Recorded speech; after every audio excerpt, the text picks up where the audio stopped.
こんにちは、日本語クラスです。皆さんお元気ですか？はい、私は元気です。はい、今日は皆さんにとてもいいニュース、お知らせがあります。はい、勉強する前にちょっと聞いてくださいね。はい、新しいいいサービスを始めました。皆さんにとっていいサービスだと思います。はい、それは、この一番左に書いてある先生に何でも質問できるというサービスです。はい、これは何ですかね。はい、そうですね。これ、皆さんいろんなこと質問わからないたくさんありますね。そう、それ何でもいいですよ。私に聞いてください。はい、JLPT の勉強のことでも、仕事の日本語、ビジネス日本語のことでも何でも大丈夫です。はい、レベルも N5 ぐらいから、まだ始めたばかり、ひらがなカタカナわかりませんでもいいですの人から N1 レベルの人まで、いろんな人、誰でも大丈夫です。私答えます。はい、もちろん私が答えますので、はい、安心してください。他の先生じゃありません。私です。はい、勉強のことだったら、例えば JLPT のテストについてどうやって勉強したらいいですかとか、もうテストが近いから何をやったらいいですか、テストの練習とか、あとどうしよう、もう時間が少ないんですけどどうすればいいの、読解リーディングとか、はいはいはいね、何でもいいです。聞いてください。で、これ申し込みの仕方がとても簡単です。これね、これ Google の、Google カレンダーを使ってます。見ると、あ、これって言ってね、ここクリックすると、こういうふうにカレンダーが出てくるので、あ、私この時間がいいですというのをポチッとクリックしたら、もう簡単に申し込みができますから、ぜひ、はい、早く、お早めに早くですね、申し込んでください。それも7月27日までのサービス限定と考えています。はい、ずっとしますじゃないから、ぜひ今聞きたいという人、ぜひ聞いてください。はい、今度のすぐの JLPT する人ももちろんね、はい、聞いていいし、次のあと6ヶ月後、半年後の JLPT を受けます、やりますという人も、勉強どうやってすればいいかというの、それ聞きたいですという人でももちろん OK です。はい、ですので、ぜひぜひ時間が合うところに申し込んでください。そしてここにも書いたんですけど、そう JLPT の勉強してる人でも、ビジネス日本語、仕事の日本語勉強してるんですって人でも、誰でも OK です。そして、そうですね、あなた一人です。あなた一人と私一人で答えますので、他の人いませんから、何でも聞けますね。聞きやすいですね。そしてこれは皆さんにお金を払ってもらいます。ですので、それはクレジットカードでお願いします。ですが、カードがない人、クレジットカードない人でも大丈夫です。日本にいる人だったら、コンビニでビザカードが簡単に作れます。実は、このバンドルカードというのがあって、そのアプリ、スマートフォンのアプリからカードが作れますから、とても簡単です。今までもたくさんの人これで、そうカード作ってくれて、お金を払ってくれてます。大丈夫です。できます。コンビニで簡単にできるので、ぜひこれね、カード持ってない人はここの、ホームページアクセスリンク見てみてください。大丈夫です。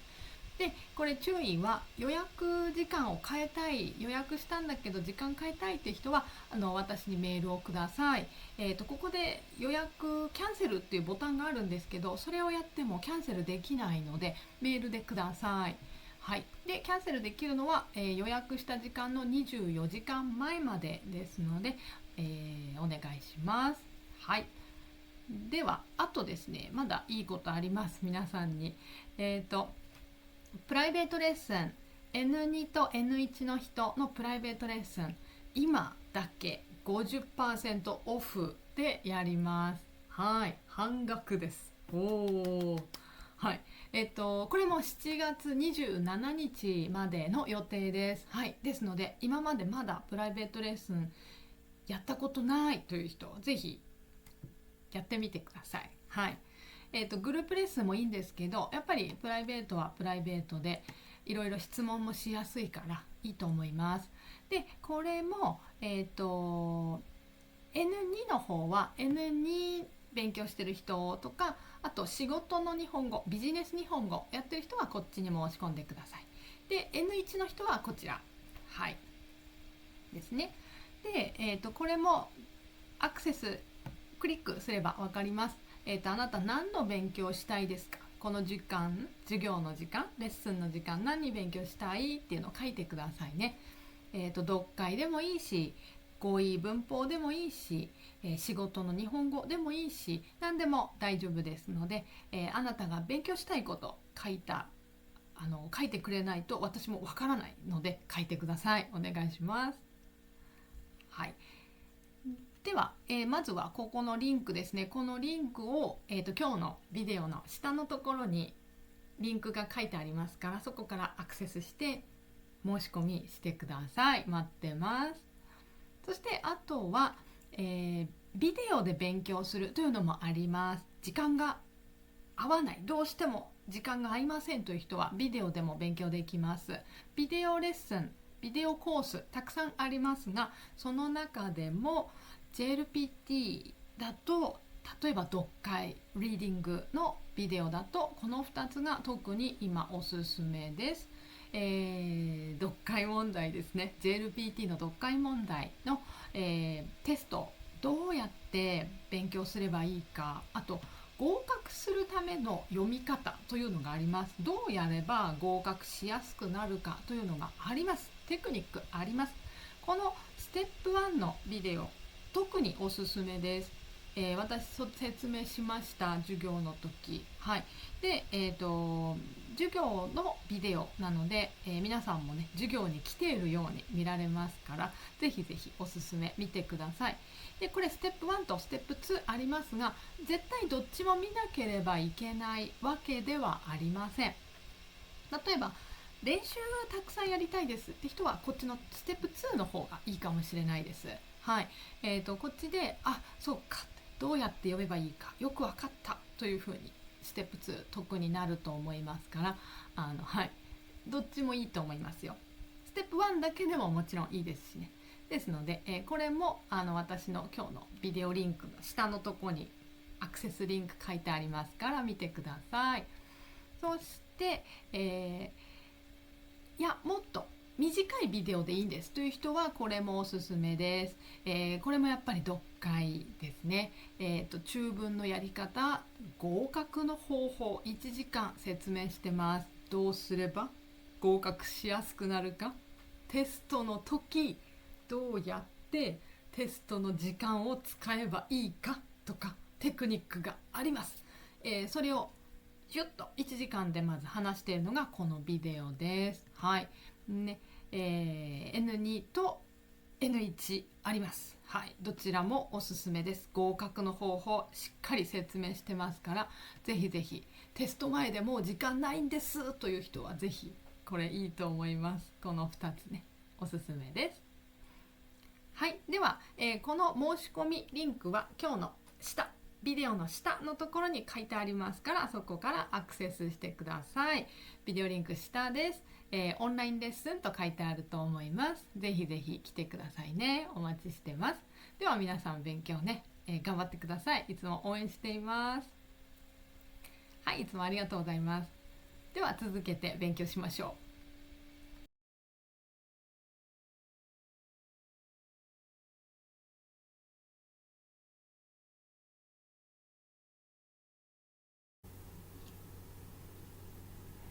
こんにちは、日本語クラスです。こんにちは、日本語クラスです。今日はライブで少しお話しします。よろしくお願いします。ライブを今聞いている方、ぜひ声が聞こえますとライブのチャットをください。はい、私が分かりません。はい、自分でチェックできないのでお願いします。では、始めましょう。今日のテーマはですね、日本の若い人の仕事に対する仕事についての考え方が大きなテーマです。はい。何ですかってね、何でしょうね。はい。これですね、ちょっと面白いニュースでした。はい。私はそのニュースを読んで、ちょっと最初笑ってしまいました。あーってね、あーっていう、わー楽しいっていう笑いではなくて、あーって困ったなーと思って、もう笑うしかないっていう気持ちですかね。はい。声聞こえますかね。ヒュンさん声聞こえますか？聞こえますって教えてください。はい。ですね、皆さん今会社で働いている人もいますね。そしてこれから会社に入るという若い人もいますね。はい。皆さんじゃあちょっと思い出してください。もう働いてますって人でもいいですが、これから入りますって人にも大事な質問をします。はい。皆さんが会社に入って、仕事を頑張って上のポジションに就きたいですか？ポジションに就くっていうんですね。例えばボスになる、上司になるということですね。なりたいですか？皆さん。どうでしょうか？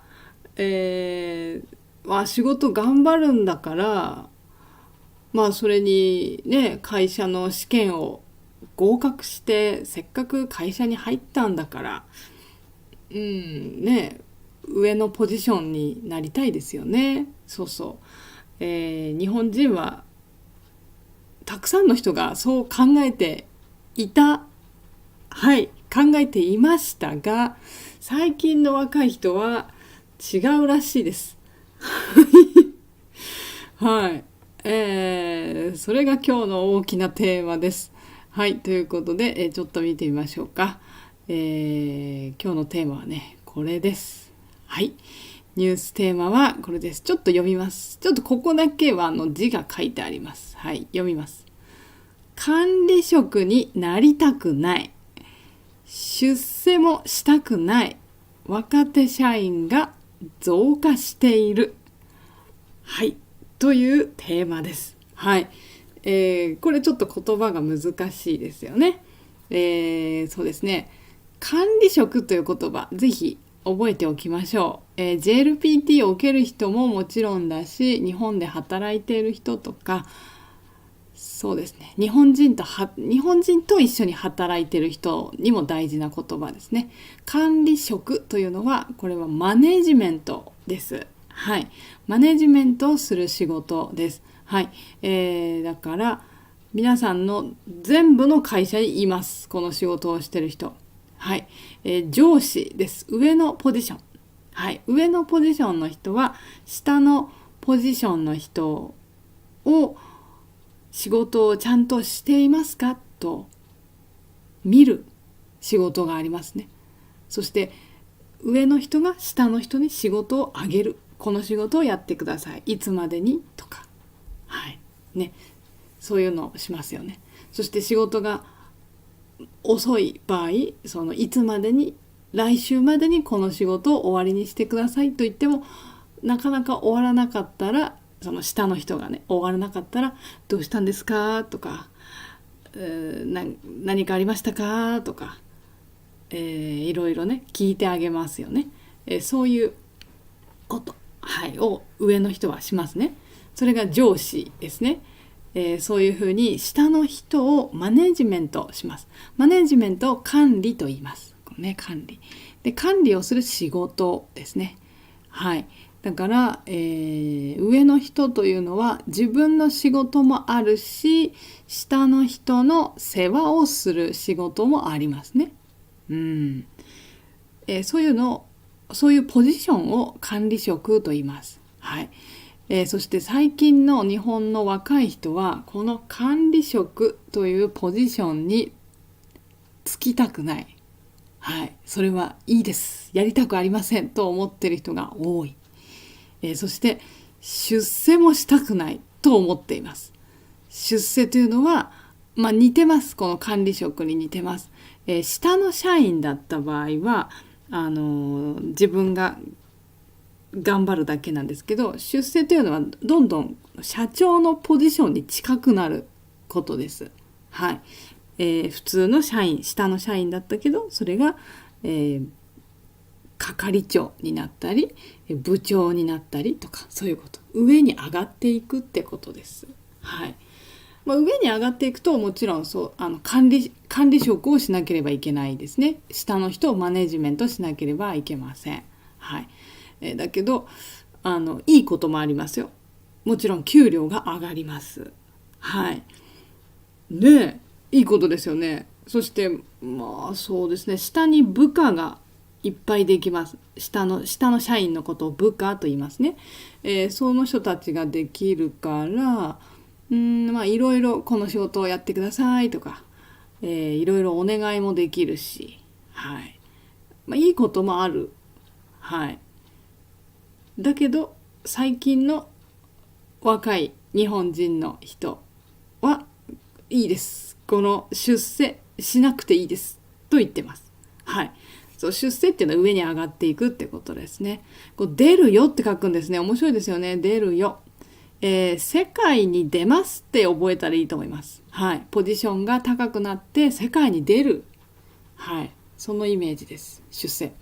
日本人これはもう出世したいというのはもうそうですね。よく言うのは、今のおじいちゃんたち、今60歳とか50歳とかの人たちとかはやっぱりもう早く出世した方がいいとか、どうやったら出世できるんだろうとか、やっぱりよく考えていたみたいですね。会社に入ったんだったら出世しなければ意味がない。給料が上がらないからというイメージですね。そう。ですが最近の若い人たち、こういうのを若手社員と言います。若い人たち。手っていうのは手です。そうです。ハンドです。だけど仕事をするときに手を使いますね。だから手って覚えていいです。若い手。この人たちはいやいいです上のポジションにならなくていいですと考えている。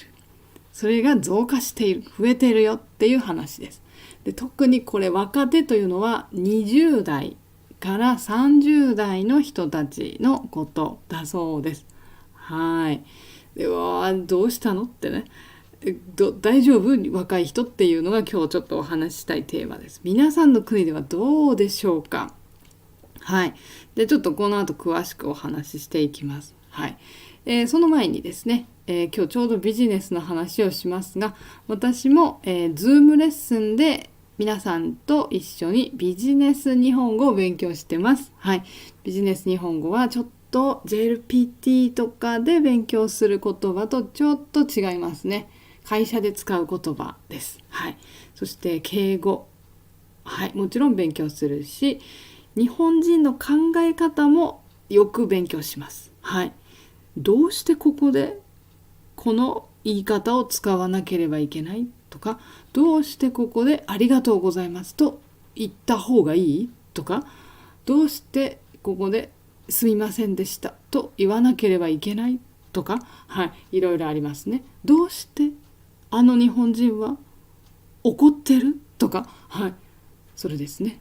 どうしてうちの会社の人と自分は仲良くできないんだろう。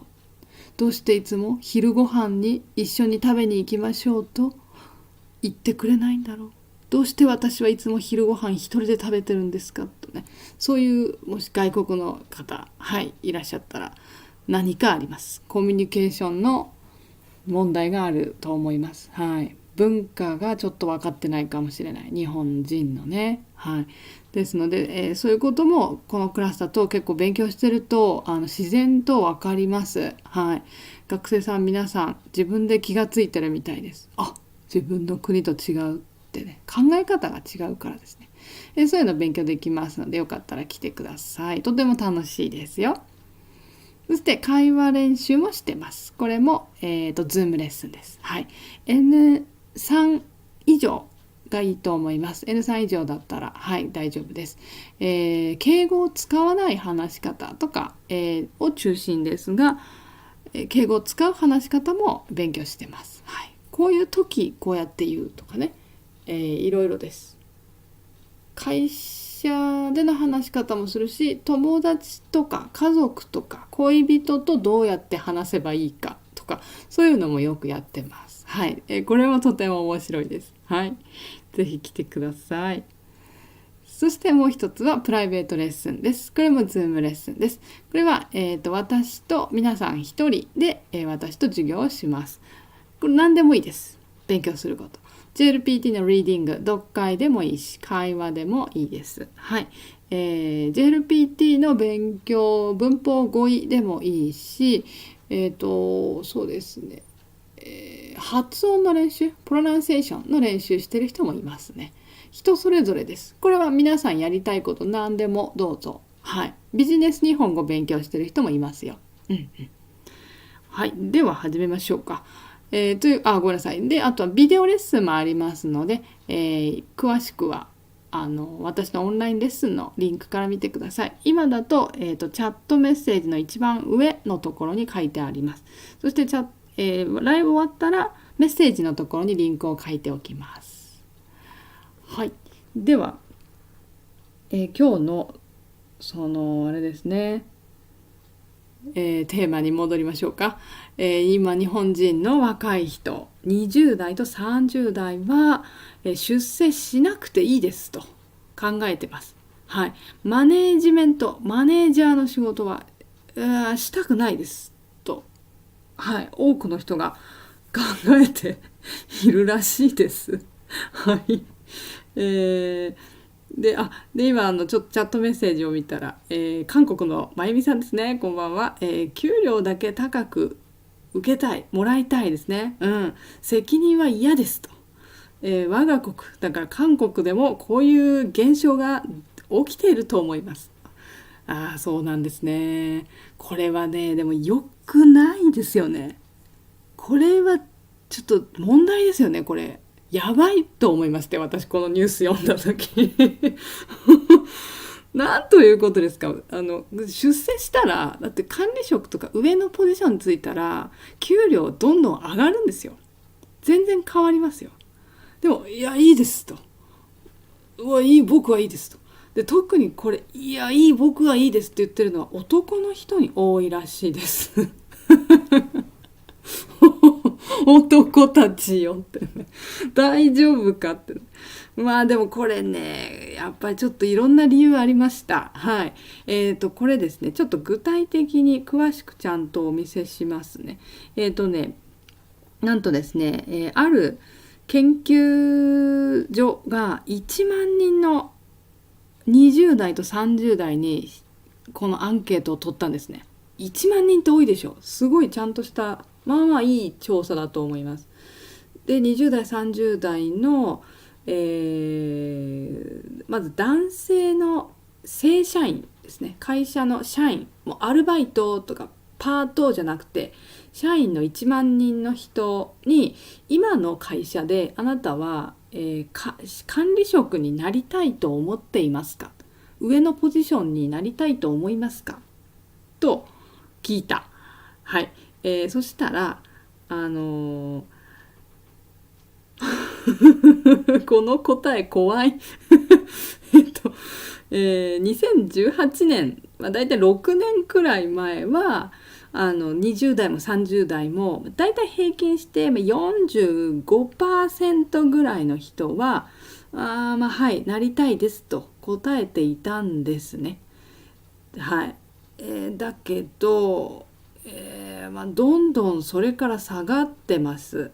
そして、去年からは大きくガッと下がって、これどうしてですかね。2023年から2024年、今年になって去年から10ポイント下がってる、ドーンと下がってるんですね。で、30代の人は本当に少ないですね。今年だと約 30% の人しか「はいなりたいです」と言ってない。6年前から 8% 減って 9% 減ってます。で、20代の人は、今回は 37% ぐらいの人が「はい管理職になりたいです、上のポジションに行きたいです」と言った。これちょっとね、20代の人がね 37% しか「はいこの会社で頑張って上のポジションになりたい」と 37% しか言ってないんですよ。これ少ないなと思いました。もちろんこれは、昔から比べるとどんどん下がっていて、とても悲しい結果です。大丈夫ですか日本は。おろろろ。で、特に、1000人以上の大きな会社でいやいいです、上のポジションになりたくないですって言った人が増えてるらしいんですね。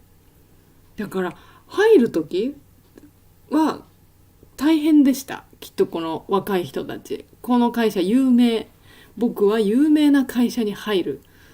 だから多分優秀です。多分頭もいい人、多分結構いい大学にも行っていた、卒業したような人たちだけど、会社入ったら「いや私は上に行かなくていい」と言ってる。もうね、困ったなと思うんですけど、ね、これはですね、もうね、もうこの数は特に良くないのは、25歳から39歳はもういいです、上に行きたくないです、上に行きたくないの人の方が「はい上行きたいです」の人より多いです。はい。ちょっとだけなんですけどね。上に行きたい、出世したいと思ってる人はだいたい 30% ぐらいいるんですね。25歳から39歳で。だけど25歳から39歳で「いや上行かなくていいです、出世しなくていいです」って思ってる人は 32% です。だから30% と 32% だから 2%、 もう上に行っちゃった、上行きたくないって人がもう 2% 勝ってます。ねえ。でね、これにはどんな理由があるんでしょうかと、ちょっと調べた結果を紹介します。これは大きく3つあると言われています。これどうでしょうね。皆さんの国と同じですかね。ちょっと言いますよ。まず3つの理由。1つ目は若い人の考え方が変わったということだそうです。で、細かく後で言います。2つ目は働き方が、いろんな働き方が今あるから出世しなくていい、管理職にならなくていいと思ってる。で、3つ目が、これはそう本当によくわかるっていう理由です。3つ目は管理職になったら仕事がとても増える。もうこれそうですよね。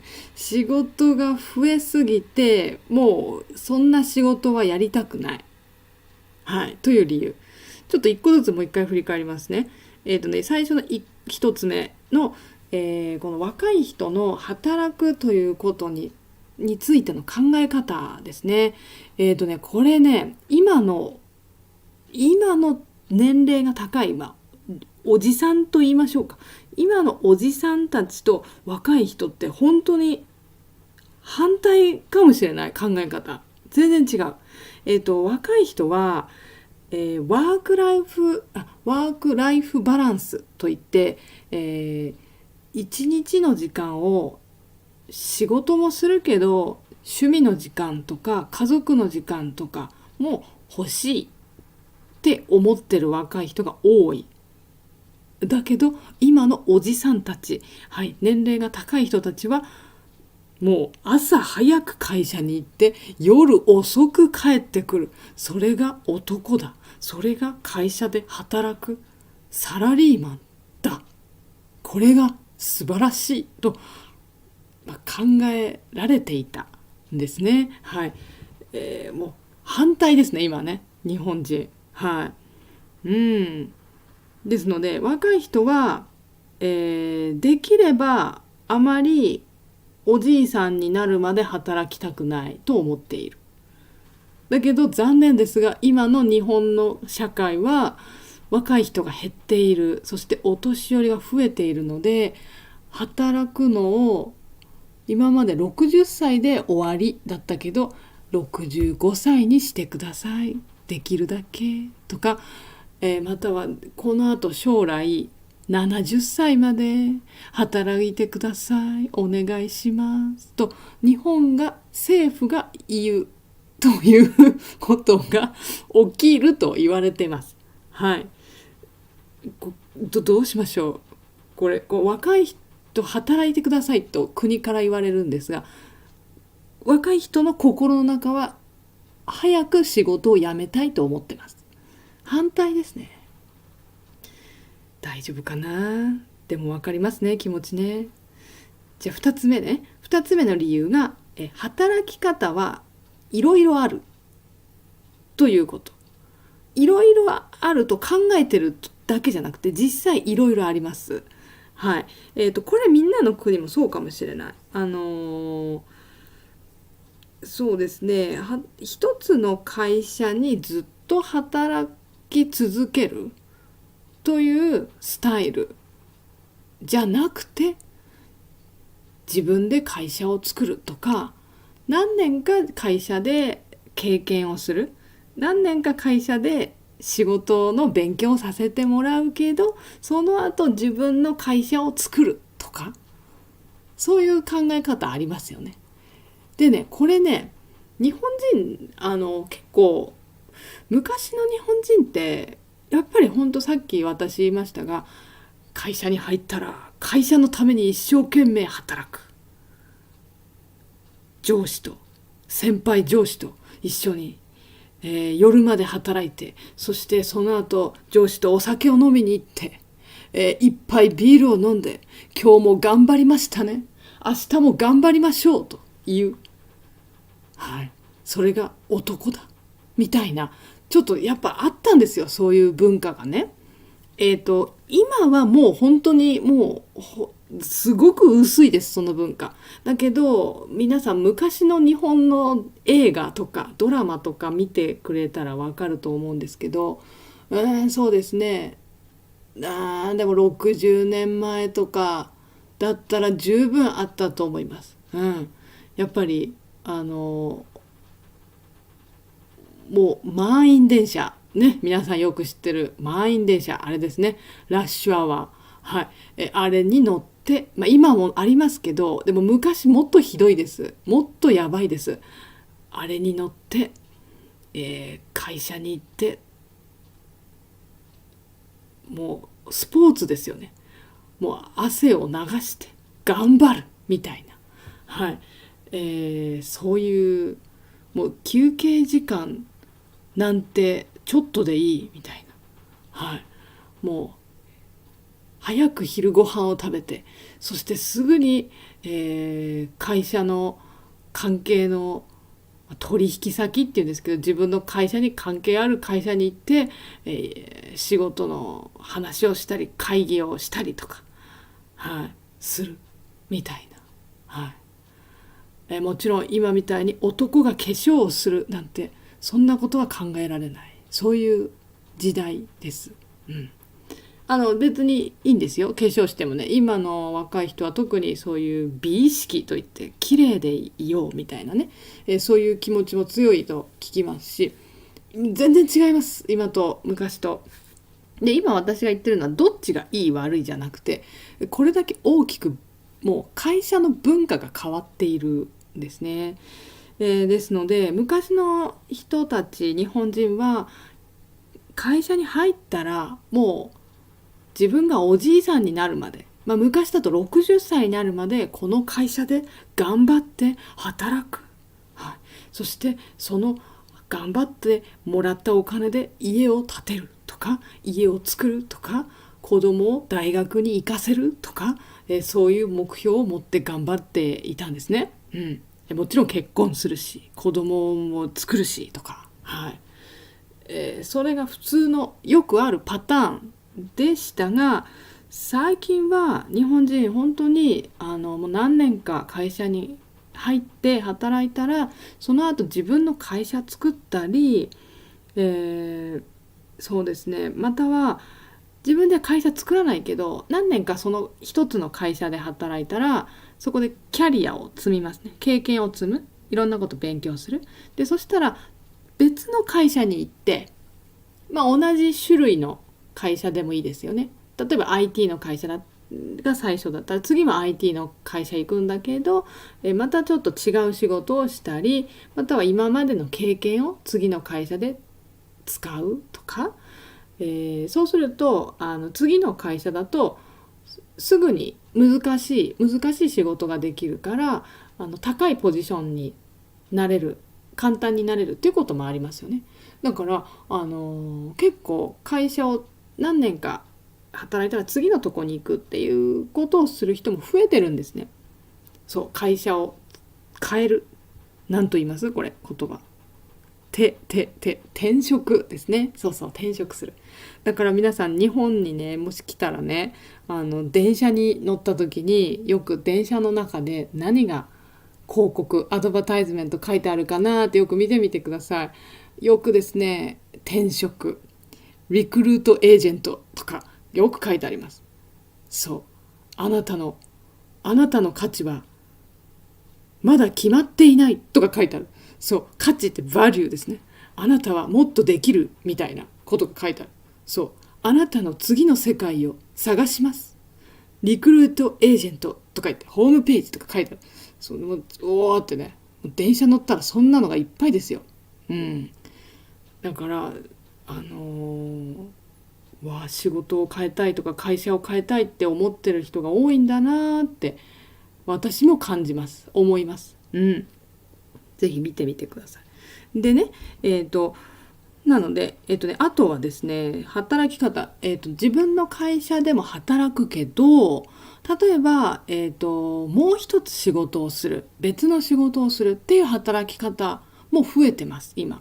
例えば YouTube をやる、 YouTuber になってみるっていうのもいいと思うし、何ですか、アフィリエイトとかね、オンラインで何か人に物を売って買ってもらうとか、それを土曜日と日曜日休みの日にそれをします。そして月曜日から金曜日は会社に行って会社の仕事をしますとか、例えばこの2つ目の仕事または3つ目の仕事をするっていうこの考え方は昔の日本人にはない、ほとんどないです。会社がですねそれはやってはいけないというふうに言っているルールがある場合がとても多かったんですね。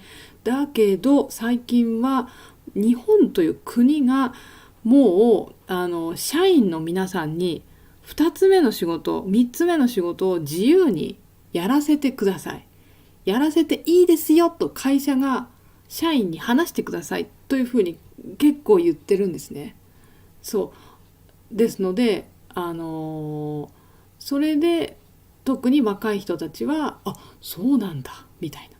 で例えば本当皆さん今聞いてくださってる YouTube だといっぱいあります。そういう YouTube ビデオ、新しい仕事、今の仕事、そして2つ目の仕事、あなたはこうやって始められますよ、簡単ですとか言ってなんかそういうビデオとかいっぱいあるしとても人気です。だから今の若い人20代30代はもちろん YouTube 見てる人多いですから、こうやってやるんだ私にもできるかもしれない、そんなに難しくないってね思って、始める。で人によってはその2つ目の小さな仕事だった、例えば YouTube でも小さな仕事だったのにちょっと趣味としてやっていたぐらいなのに、あれうまくいっちゃった、ね、あれ私このなんかセンスあるみたいな例えば YouTube でもあれ私センスあるな、なんかいっぱいもう YouTube でお金がたくさん入るとか、YouTube じゃなくてもいろいろですけどね、今分かりやすく YouTube と言ってますが、でなんか会社に行って働かなくても生活できるってあれって思う人もやっぱりいるんですよね。そうそう、だからいや絶対ね会社でね上のポジションにならなくても大丈夫だよって思う人がやっぱり増えてる。これはインターネットの影響なんですかね。昔インターネットないですからね。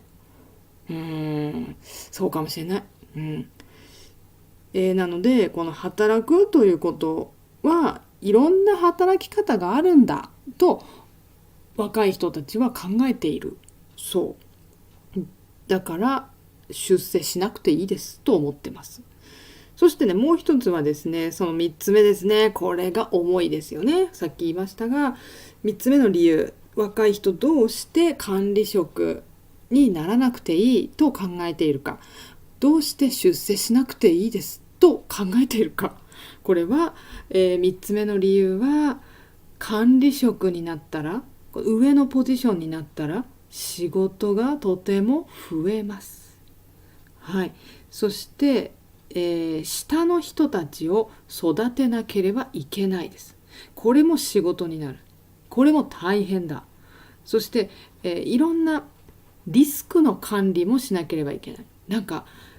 なんですかね、いろいろありますね。今だとやっぱりネット、サーバーですね、インターネットの、情報、例えばお客様から住所とか情報とかもらってそれが他に出てしまうとかね、やっぱりね大変でしょ。そんなことしたら大変でしょ。でそれがもし起きてしまうとそれは、管理職の人の責任になってしまったりします。だから嫌だと、そういうのはやりたくありません。そういう仕事したくありません。はい、などなどなど、はい、コンプライアンスを守るとかあるんですけど、ちょっとこれもいろいろ難しいので説明しませんが、やっぱり上のポジションになると自分の仕事だけじゃなくて下の人の仕事大丈夫かな、下の人変なことやってないかな、あれ山田くん何そのホームページ、見たことないホームページにアクセスしてるけど大丈夫、そのホームページなんか危ないホームページだよみたいな、そこから会社の情報が出てしまっているよっていう山田くんをチェックしなければいけない。はい、嫌です、やりたくありませんと、はい、ということ。そして皆さんよく知ってる通り今日本は前にもね話したけど働く時間を短くしなさい。社員の皆さんあまり長い時間会社にいないでください。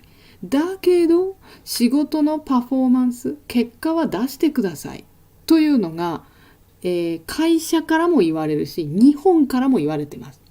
これ悲しいんですけど日本って多くのいろんな国と比べるとですね、特に発展している国といいます、アメリカとかヨーロッパとかね、ドイツとかその辺フランスとか例えばですけど、比べると日本人は働いてる時間長いんだけど結果を出すパーセンテージが低いって言われてしまってるんですね。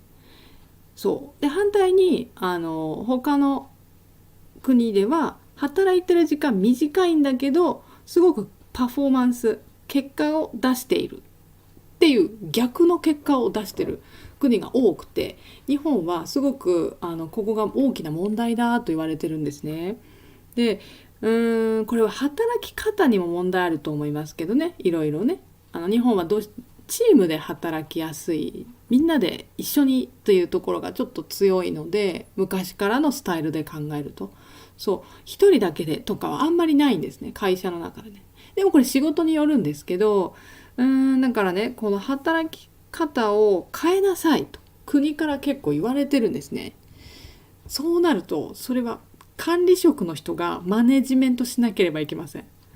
そう下の部下の山田くんね、仕事一生懸命やってくれるんだけど帰るの遅いね。山田くんもう遅いよ、8時だよ、ね、大丈夫です、さっきおにぎり食べましたから僕元気です。いやいやそういう問題じゃないのってね。そうだからね、そういうのとかも、管理しなければいけないですよね。どうやりたくないと、やっぱり管理職になったら自分が早く帰れないかもしれないですよね、もしかしたらね。それに今の20代30代ってちょうど子供を作るとか結婚するとかそういう人も多いですよね。そうなった時に管理職になっちゃったら家族との時間が減るかもしれないとかやっぱり考えると思うし、ねえ、だからやっぱりいいですということです。であとそうですよね、さっきチャットでくれたけどやっぱり責任ですね。責任が大きくなる、レスポンシビリティが管理職になるともちろん大きくなる。給料は大きく高くなる、だけど責任も大きくなる。だからいりません、そんな責任はいりませんという考え方、ですねってなってるということなんですね。でだけどこんなことを悲しいですけど言われてしまってますが、これはね解決しなきゃいけないですね。ということで、いくつかの大きな有名な会社が新しいやり方をして解決方法を考えています。で実際やっているのでちょっといくつか紹介しましょう。でちょっとだけ今、皆さんのチャットメッセージを見るとありがとうございます。ネットさんもブラジルでは同じことが起こっている。あ、そうなんだ、困ったね。あとはちょっと台湾の人ですけどちょっと読めない、ごめんなさい。ガスライティング、これはガスライティング、まゆみちゃんガスライティングなんだろう。あ、終身雇用ですね、確かに。確かにそうそうそう、あ、そうなんです。じゃあちょっと解決方法が結構面白かったのでちょっとパッと紹介しますね、皆さんね。ですね、一つの会社ではですね、会社の名前をちょっと言ってもちょっと皆さんわからないと思うので言わないですが、とても大きな会社です。で一つのある会社ではですね、部長というポジション、部長です。部長って本当に上のポジションです。部長さん。部長のポジションを今までは1人だったけどそこを3人にするというやり方。3人か、すごいですね。一人がやっていた仕事を3人に分けます。で今まではやっぱり部長という上のポジションの人がいて、その下に2人サブ部長みたいな2番目の部長みたいな人をつけていたんだけど、ちょっとサポートする人だったんだけど、その会社ではもう3つ全部分けちゃう。ちゃんとパワーバランスも分ける、3つに333って。で例えば1人の部長はこれからこの会社をどうしようかと、ビジョンですね、これからどうするっていうのを決める、そしてそれを実際やるっていうことをやるような部長さんで、もう一つの部長さんは、例えばプロジェクトとか会社のプロジェクトとかをどうするか、そして、誰にこの仕事をやらせるかとか、そういうのを管理する仕事を次の人がやる。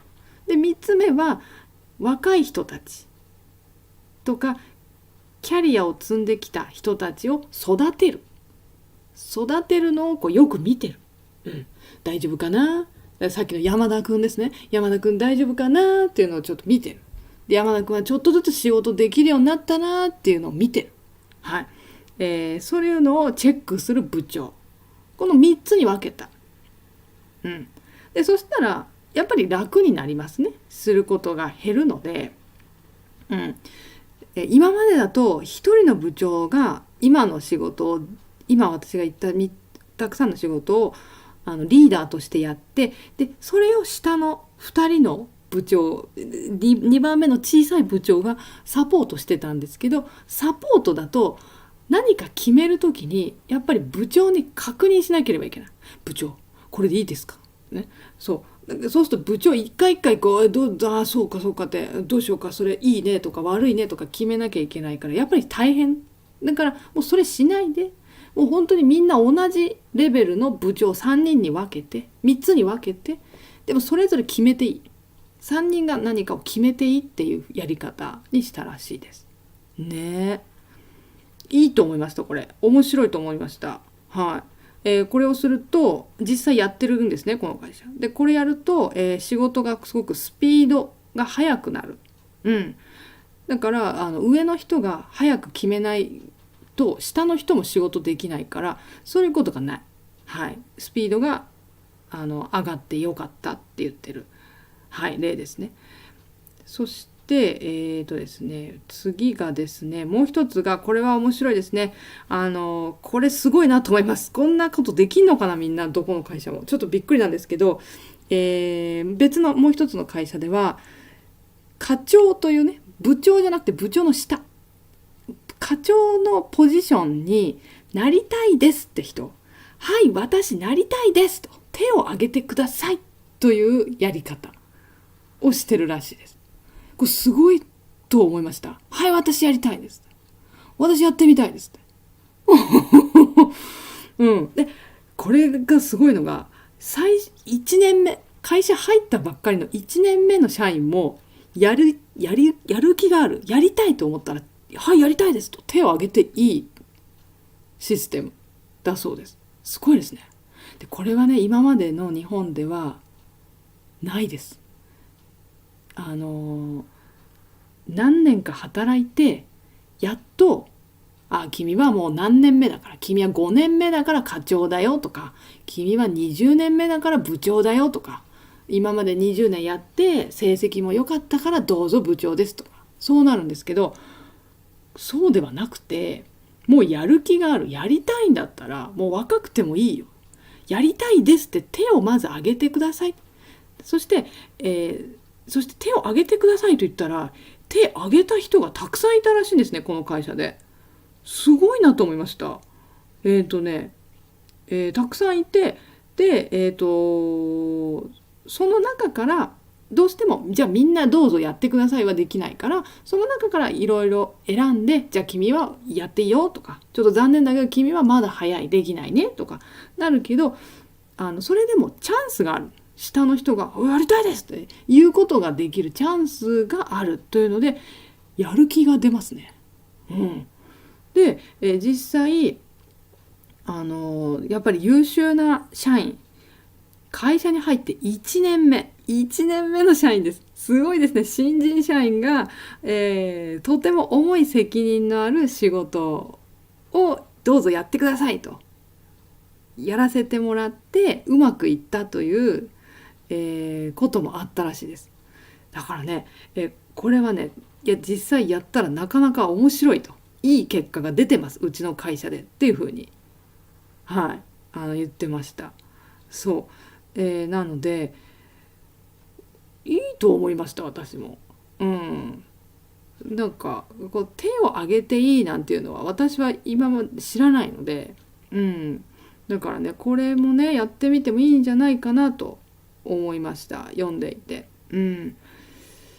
やっぱり新しく入った社員さんでもモチベーション、やる気みんな違うから、もちろん能力も違うけどやる気も違うから、そこで若いから仕事できないと思ったらやっぱり全然違いますよね。全然そんなことはない。まず体が元気だし体力があるですねし、やっぱり IT とかパソコンとかおじさんたちより強いですから、若い人の方がいい場合ももちろんありますよね。そうそうだからすごくこれはねいいなって思いました。はい。だから皆さんの国ではどうでしょうか。この手を挙げてやってみてって言っちゃうっていうね。そうですのでね、この今2つ紹介したけど、この2つは今成功しているという例でした。はい。ですので日本はもう一つ私言い忘れたのが、日本って今会社に入ったらこの死ぬまでこの会社で働けます。60歳までまたは65歳まであなたはこの会社で働けますよ。大丈夫です。